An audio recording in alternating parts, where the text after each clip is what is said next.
I evo na kraju našeg druženja, vjerovatno su to vama poznate stvari, ali kaže uzvišeni Allah, وَذَكِرْ فَإِنَّ ذِكْرَ تَنْفَعُ الْمُؤْمِنِينَ, ti opominja opomene će koristiti vjernicima.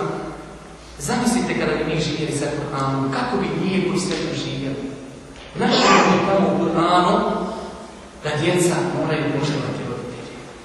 A kada bi mi živjeli sa Kur'anom, koliko bi se staračkih domova zatvorilo.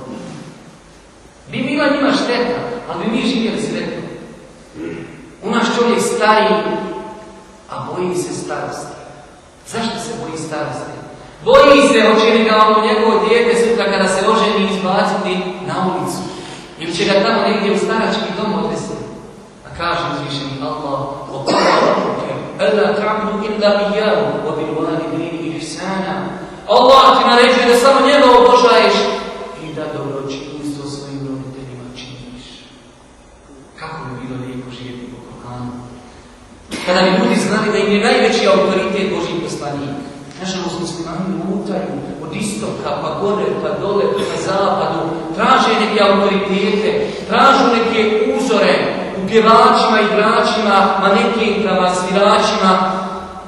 Allah subhanahu wa ta'ala kaže: لَقَدْ كَانَ لَكُمْ فِي رَسُولِ اللَّهِ أُسْوَةٌ حَسَنَةٌ. Vi u Allahovom poslaniku imate divan uzor. To je onaj koji je, za koga je potvrdu i preporuku dao onaj koji stvorio zemlju i nebesa.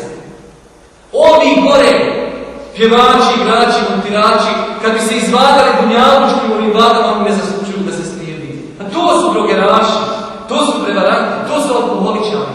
I naša omladina gleda u njih ko nas budu slijednici. Također, kada bi živjeli sa Kur'anom, znali bi da su muslimani braća. Innamal mu'minuna ihwa, zaista su vjernici braća. Kada brat od tebe traži nešto što možeš pomoći, zamisli da to traži tvoj brat po krvi. A on je tvoj brat, jer sami su davali prednost bratstvu u vjeri nad bratstvom po krvi. Ali smo mi daleko od toga. Također, mi kada bi živjeli sa Kur'anom, mi bi znali da je glavna razlika među ljudima kod Allaha, a ne kod nas bogobojaznost. Kod Allaha si težak koliko ga se bojiš. Možeš imati benzinske i hotele, i kamione, i avione, i ostrva, i šta hoćeš. Ali ako se ne bojiš Allaha, kod njega ne vrijediš. Inne akramakum inda Allahi atqakum. Zaista su kod Allaha najbolji oni koji se najviše Allaha boje. Možeš biti sirotinja, ali si možda kod Allaha težak. Jedne prilike Allah poslanik sjedi sa jednim ashabom, prolazi pored njih čovjek, kaže Allah poslanik, šta misliš ti o ovdje? Kaže Allah poslanik, jedan od najuglednijih, on će god ovdje se zauzimat, sve prolazi. Ženice, sve udaje. Šuti Božji poslanik. Prošao posle toga čovjek, siroma, nakon bjedak, šta misliš o ovdje? Kaže Allah poslanik, će tijeda, siroma, daj, će god ovdje se zauzimat, traži, nikom ništa ne da. E vidiš, kaže ovo. On je bolji od onog malo prije kada se čitava zemaljska kugla napunila, čitava zemaljska kugla, ova je bolji. Jedan sam od njih čitava zemaljskih kugli. Kod Allah se ne gleda odliče, kod Allah se gleda srce, kod Allah se gleda strah od Allah. Kada se osamiš negdje sa haramom i kažeš, ali ne vidi Allah, Allah sve čuje, Allah sve zna. Također, kada bi se družili sa Kur'anom, mi bi znali da je ponos mu'mina i muslimana gdje? U slijeđenju zakona. Jes, vamo sluha. Ponos muslimana je u Kur'anu. لَقَدْ أَنزَلْنَا إِلَيْكُمْ كِتَابًا فِيهِ ذِكْرُكُمْ أَفَلَا تَعْقِلُونَ. Mi vam objavljujemo knjigu u kojoj je slava vaša. Pa hoćete li se opametiti? Allah ti nije osam, ti moraš razmišljati gdje je slava. Slava ti u Kur'anu. A vi nekako imaš knjigu i nosaš je pod fazom. Da radiš po njoj. Tu je tvoja slava. Arapi, onog momenta kada su se prihvatili Kur'ana, prije toga su bili raštrkani. Nisu na svjetskoj sceni ništa vrijedili. Ali kada su se uzeli Kur'ana čvrsto, Allah je uzdigao. Postali su najveća sila tog vremena. Porazili su najveće vele sila tog vremena. A danas muslimani najbrojniji narod na planeti skoro, a najmališniji. 1+1. Ostaviš Kur'an, Allah ostavi taj narod. Primatiš se Kur'ana, Allah će te uzdići. Muslimani kada bi se borili s Kur'anom znali bi da im je obaveza da uči, da se educiraju i u vjerskom i svjetovnom pogledu. Trebaju nam inženjeri, trebaju nam doktori, trebaju nam informatičari, trebaju nam poljoprivrednici, trebaju nam i vajzi, trebaju nam karije, trebaju nam efendije. Iqra, prvi ajet koji je objavljen muslimanima nije bio klanjar, već uči.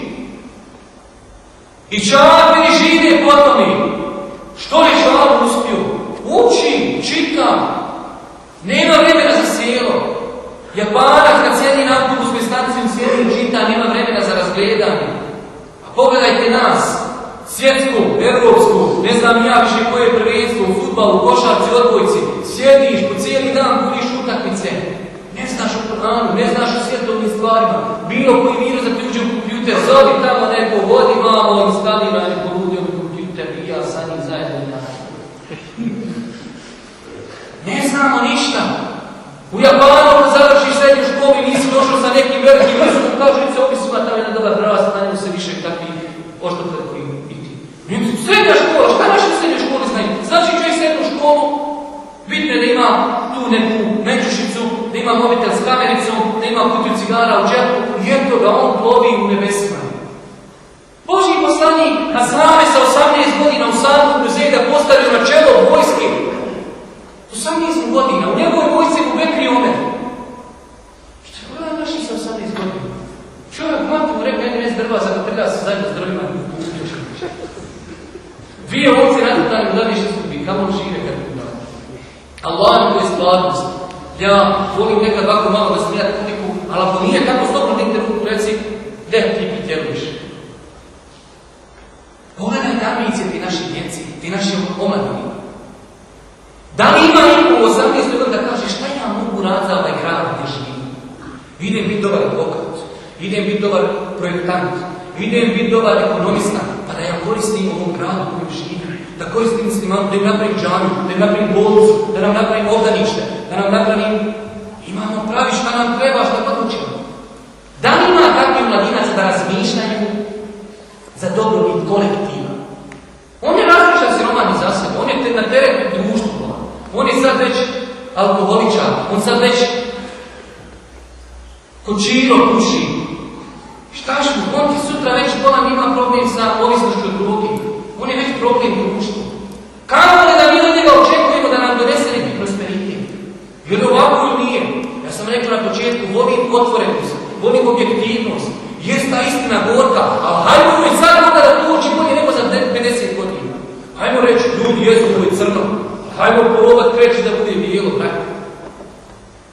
Također, braćo moja draga, kada bi se družili sa Kur'anom, mi bi znali da je nagrada, ako je možemo nazvati nagradom, iako se nekada u Kur'anu spominje kao nagrada, onima koji su neko kod džehennem. U Kur'anu malo, jedna stranica o džehennem, druga stranica o džehennem.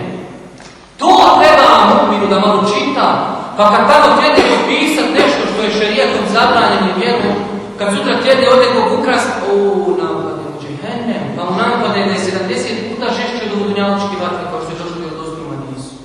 Hoćeš ukrast od komši, džehennem. Hoćeš slagat, džehennem. Hoćeš nekoga zakinuti, on neko ti daje mito, džehennem, valja boriti. Tako se balansiraju ljudski osjećaj. Allah zna kakav je insan. Zato malo u Kur'anu o džehennemu. A malo i o džennetu. Pa kad izgubiš volju, pa ti teško, pa musibeti, pa iskušenja, pa dužan, pa bolestan. A tamo ti učiš u Kur'anu. A u džennetu će se sjediti, ima burija, ima mlijeka, ima vina, ima ovoga, ima... Ma sve ti onda lakše. Kada bi družili se sa Kur'anom, mi bi imali poleta za život. Radiš, neumoran. Pa kaže ovaj ne može sustat. Pa ne može. Zato što su njegove ambicije, cilje visoki. On gleda u džennet čovječe. On ne zna nikako gledat dole. Kaže arapski pjesnik, Iza gamarte fi šarafi kuluri, fela tepna ma'duna nuđumi. Kad bolan putuješ po životu, ma nemoj se zaustaviti da si kod zvijezda. Pusti ovo po zemlji, visoke sebi ambicije postavi. Samo hoću džennet. Vidio si onoga golgetera kad hoće dati Bog. Nema, ruše ga sa dvije noge, startovi sa jednom, za trešćivati. On hoće radni gub. Što? Hoće da pobjedi, hoće lomu, hoće šuške. Tako lomi. Lome ga iskušenja, ali on ide pravo, džennet, hoće u džennet. Bolest, siromaštvo, iskušenja, problemi. Ne možeš ništa, ko što kaže da i nije, šta mi mogu moji neprijatelji. Moj džennet je, kaže, mojim ljudima. No što god ti radiš? Iskreno me kaže iz moga grada, to je meni kaže, volan turizam na Allahovom putu. Zatvorite me kaže, a ja se osamila da razmišljam o Kur'anu. Znači, ambicije, postavi sebi visok cilj, hoću u džennet. I onda nećeš imati da spavati. Ko što kaže Allah za njih, nisam vidio čudni primjer od osobi koja će džennet ima vremena za spavanje. Mi imamo vremena za sve čovječe. Utakmice, bolovi, samo nemamo vremena za ono što će koristiti nama na dunjalu, nakon toga, ako Bog da, i na hiljadu.